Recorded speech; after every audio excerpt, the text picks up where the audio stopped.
everyone, welcome to Downward Dog Rising. I'm here to show you Pilates Pike on the split pedal chair. I took the handles down and I also am leaving the wood dowel so the pedal is one.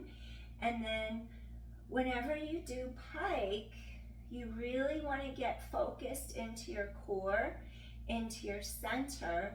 And then you have to understand your center of gravity is what lifts you up. You never want to jump up into your pike. So basically, I'm going to have you do some little calf raises, turning on your core, feeling your center of gravity. And then we're going to gently just lift ourselves up in the air. And then once we do our pike, then we're going to do our reverse pike. So my chair springs are feeling a little bit lighter than usual. So I usually will do this like on 3 springs. Spring number 3, I should say, from the bottom. The bottom is light, the top spring is heavy. So I have it on 2 springs, number 3 from the bottom. And then when I reverse the pike and I turn around, I'll usually go from like 2 springs from the opposite side. But I think because my chair feels lighter than usual, I'm going to take it 1 spring on 4 and 1 spring on 3. All right.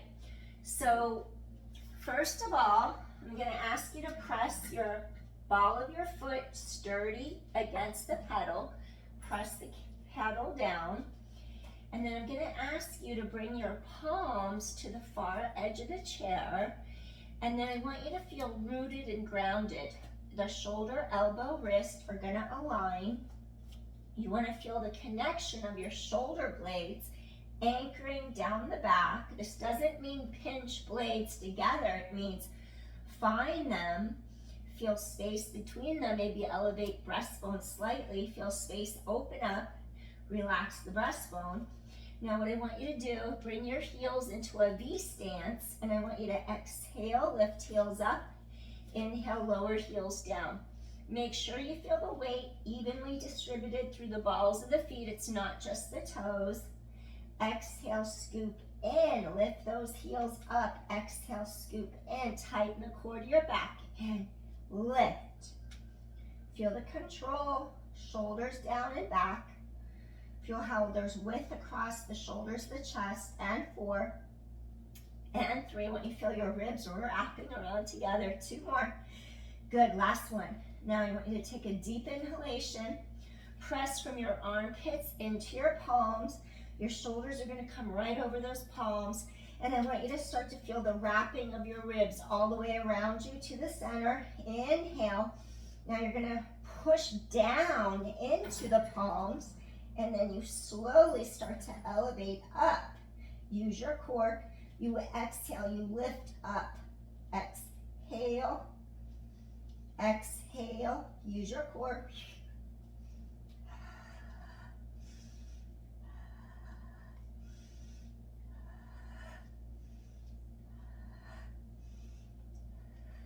3, 2, last one.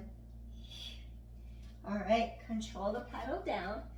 Put your weight against it. Release pedal up. Now I want you to go to 2 springs at the bottom. So you're going to hold the pedal as you lower the spring. Go down to number 2 from the bottom. And then I'm going to do 2 and 3 just because my springs are feeling pretty lax.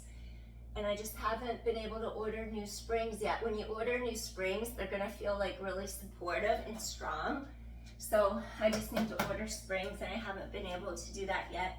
I haven't even been able to unload my equipment yet, but I will in due time. So we're going to sit towards the front edge of our chair. So our sits bones are going to be towards this front edge. You want to feel this connection here. Your abdominals, they scoop in deeply, and you have to scoop in and lift up. Pelvic floor lifts. Feel ribs wrap. Feel transversus abdominis come across the 2 hip bones. And then basically you have to be in your shoulder girdle. And that means You don't want the shoulders hiking. And then if you're not in the shoulder girdle, what happens, you're gonna overload your wrist, and a high percentage of the population works at computers daily. So the last thing you wanna do is overload somebody's wrists that are sitting at the computer all day long.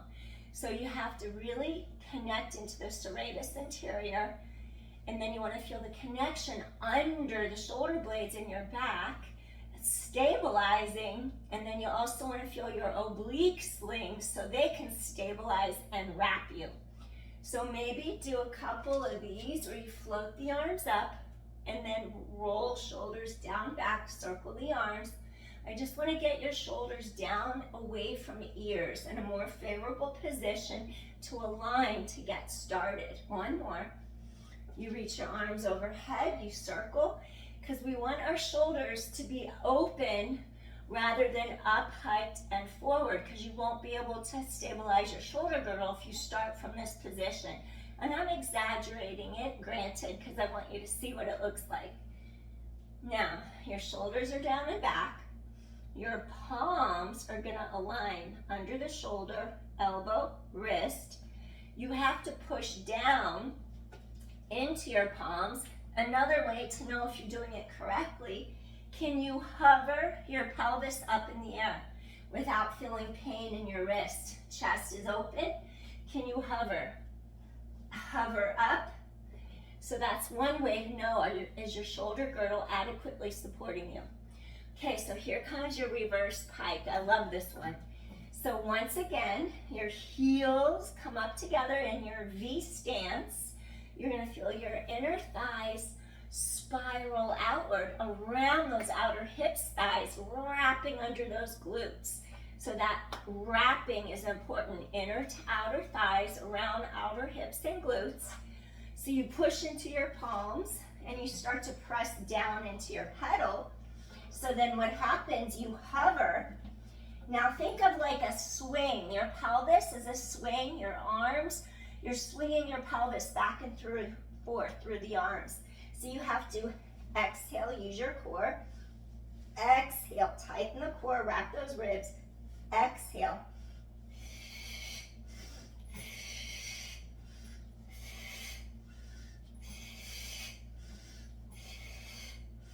Three, two, last one. And then you could also release your wrists because they will get worked. We just don't want the primary work coming from them. And there you have it, your pike, your reverse pike on the chair. Thanks for joining me. Stay tuned for more tutorials in Pilates Chair. Thanks, peace, have a great day. Look me up on Downward Dog Rising on YouTube, all right? And then share with your friends. Thank you, peace, bye.